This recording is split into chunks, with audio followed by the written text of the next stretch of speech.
Exercice proposé à la FACH en octobre 2016 et en février 2005.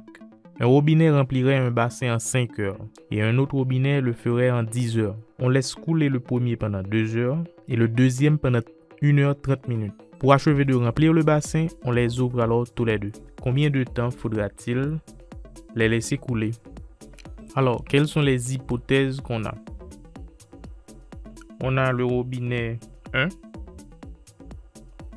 et le robinet 2. On nous dit que le robinet 1 remplirait le bassin en 5 heures. On va supposer que le bassin a une capacité Q. Donc, le robinet R1 ferait Q en 5 heures. Le robinet 2, lui, ferait Q, puisque c'est le même bassin, en 10 heures. Maintenant, on nous dit qu'on laisse couler le premier robinet pendant 2 heures. Donc, on va voir quelle fraction du bassin, quelle partie du bassin le robinet R1 va remplir pendant 2 heures. Donc, s'il fait Q pendant 5 heures, mais pendant 2 heures, il fera une certaine quantité X donnée. Donc, il fera 2Q sur 5. Donc, le robinet R1 ferait 2/5, remplirait 2/5 du bassin en 2 heures. Le robinet R2, on l'a laissé couler pendant 1 heure 30 minutes. Donc, la même réflexion appliquée à R2, 1 heure 30 minutes, qu'on va convertir en heure. C'est bien 1 heure plus une demi-heure. Donc, ça fait 3 sur 2 heures. Ferait quelle partie, remplirait quelle partie du robinet? Quelle fraction du robinet? Ben, c'est 3/2 fois Q à diviser par 10. Donc, en 1 heure 30 minutes, le robinet R2 remplirait 3/20 du bassin. Maintenant, dans un troisième temps, qu'est-ce qu'on a fait? On a laissé couler. Alors, on veut laisser couler les 2 robinets en même temps pour remplir la partie restante, la partie vide du bassin qui n'est pas encore remplie. Cette partie qui n'est pas encore remplie. N'oubliez pas que le premier robinet a rempli 2/5 du bassin. Le deuxième, 3/20 du bassin. Donc, on peut trouver quelle partie du bassin ces deux-là ont rempli. Donc, on va faire 2/5 Q plus 3/20 Q. Ça nous donne quoi? 2/5 Q plus 3/20 Q. 2/5 Q, si on ramène sur le même dénominateur 20, ça fait 8/20 Q.